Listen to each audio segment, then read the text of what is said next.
Hi, welcome to SBRtv. I'm Peter Loshak, and this is the first Experts Roundtable of the 2011-2012 football season. We'll just be doing an introductory roundtable to the beginning of the college football season this week. Last year, these Experts Roundtables, if you guys noticed, gave great winning advice throughout the whole season, and we'll try to repeat that this year, definitely.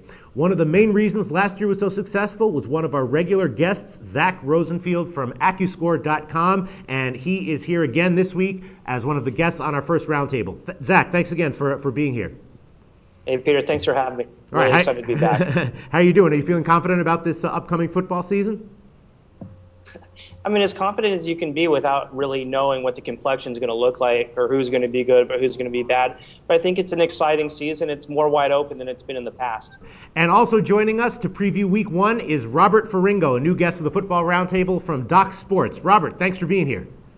Hey, thanks for having me, Peter. It's great to be back. All right, great, excellent. All right, so we're just going to look for you guys which teams you think might be overvalued or undervalued in the beginning of this season in general, and specifically any week one lines that you think might have some value. So we'll start with you, Zach Rosenfield. The teams that I'm looking at right now, the kind of who I'm going to pay attention to for the first 3 weeks is West Virginia. I've made no bones about it. Last year I really liked what Dana Holgorsen did at Oklahoma State in taking over the offense. I've also made a big case about why I didn't like Bill Stewart. I thought they were an irresponsible team that made too many costly turnovers, that you always were betting on their potential. So if you take a look at what West Virginia is going to be like in the 2011 season, they get a hyper-disciplined maniac coach who has a proven track record at Houston and in Oklahoma State and having an immediate success in creating high-octane offenses. I love West Virginia not only to win the Big East, but I'm going to love them for the first 3 weeks of the season. And if you take a look at the first game of the season at home this weekend on Sunday against Marshall, I mean, you're only going to have to lay 3 touchdowns. I'll lay those 3 touchdowns gladly, even with the question marks of what West Virginia is going to roll out on defense. Robert Ferringo, what do you think about West Virginia? Coaching change? You think these guys are a play on the first few weeks of the season?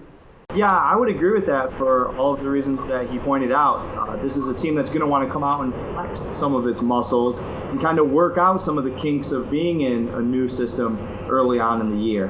As far as the long term, I think that West Virginia is a team that the books will catch up on pretty quickly, only because they are one of the favorites in the Big East, and I actually don't feel like they are the best team in the Big East. So I think later on, values drop off the cliff with them, but early in the season, yeah, absolutely. They're going to be in attack mode from one, basically. So are there any teams that you think are, maybe over or undervalued to start the season? Yeah, there definitely are some that I think that are undervalued to start the season. And there's a couple teams that I like that I feel are a little undervalued, running into some teams that I think are overvalued early on in the year. The first one being Mississippi State. And they're laying 4 touchdowns in their opening week game. I think that's kind of a tight line. In week 2, they play against Auburn, which is a team that I'm definitely looking to fade this year due to a variety of statistical, situational, and personnel factors that I think are definitely working against them this year. Another team that I'm looking at is Air Force. Air Force is kind of off the board this week, but then next week they catch TCU, which is another team that I'm going to be looking to fade early. TCU actually has a very difficult opening game at Baylor. Robert Griffin can give them some problems. This is a new quarterback leading a predominantly new offense. I think that Baylor, as the home dog there, has a lot of value. And then the next week, I think Air Force is going to have a lot of value jumping at TCU.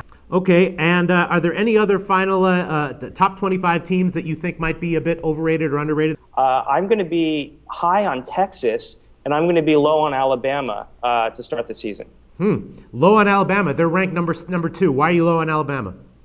Well, why are they ranked number 2? I mean, great, they're Alabama, but I mean, how do you lose your quarterback, your best wide receiver, and your running back in 1 year and think that you're the second best team in the country?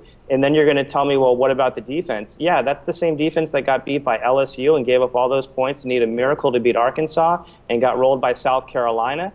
I'm not buying it. And then you have a team like Texas that just got into a bad way last year, who still has more 5-star recruits on their roster than any other team in the country, and has the best running back in the country joining their team and the best defensive player now in his sophomore year, Jackson Jeffcoat, and they're not even ranked. So I'll look to buy Texas early, and I'm going to be selling Alabama over the long haul of the regular season. Robert Ferringo, do you have any specific week one lines that you think have caught your eye that might have some value?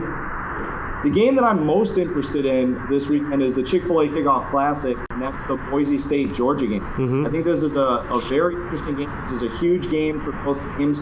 These are two really quality teams that a lot of people are predicting to appear in BCS bowl games. The number that jumps out in that game actually is the under. I like this to be a more defensive-oriented game because I think that they have two very underrated sevens battling in each of these games. I don't really trust Georgia's offensive line. I look for a top-notch defensive effort from Georgia. I actually look for this game to be a little bit lower scoring than people expect. Zach, are there any other Week 1 lines that have caught your eye with value? We like UCLA. I mean, if you take a look at UCLA, that line's been coming down quite a bit. UCLA is going to get 3 points this week when they play Houston. That line's come down several points, and UCLA hasn't even named their starting quarterback yet. So, UCLA last year had no problem beating Houston. They roughed up Case Keenum, they knocked him out. But UCLA has the ability to run inside. They have a great running back, really solid running game. They run the pistol.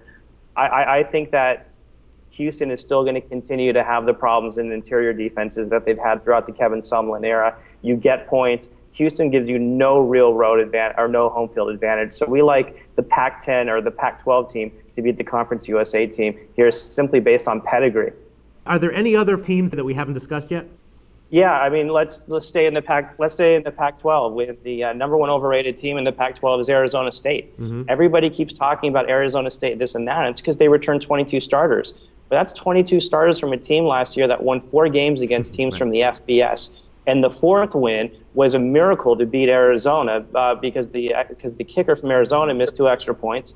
And another one of those wins was against lowly Washington State. So, I mean, when you return 22 starters from a bad team, are you simply better because you got a year better? So I think that they're very overvalued. That's Arizona State. I like Florida State. You have to pay a high price to like Florida State, but I like Florida State as a legitimate national championship contender, even if they get beat by Oklahoma. And I also love Arkansas because they return every skill position except for Nal Davis, who broke his foot. But Bobby Petrino is just an absolute genius in schematics. And with them returning all their skill positions, the new quarterback, Tyler Wilson, I think he's better than Ryan Mallett. Certainly less off the field trouble. And he lit up Auburn last year. So I like Arkansas actually to make it to the SEC championship game. All right, so there are 2 buys, Florida State and Arkansas, both top 20 teams, and a sell on Arizona State. Robert Ferringo, quickly, do you agree or disagree with any of those? Not Arkansas. I'm definitely selling Arkansas. You lose your quarterback, injured running back. I don't like anything that they do defensively, and I think that their schedule is a little bit more different this year, so I'm definitely selling Arkansas. I think you get really good value going against them. Other than that, yeah, sure, absolutely. I think you got some very sound reasoning. And like you mentioned earlier, I'm going to be looking to fade Iowa and Auburn hard early enough this year. All right, thanks so much. Robert Ferringo from Doc Sports and Zach Rosenfield from Accuscore.com. Thanks so much, guys.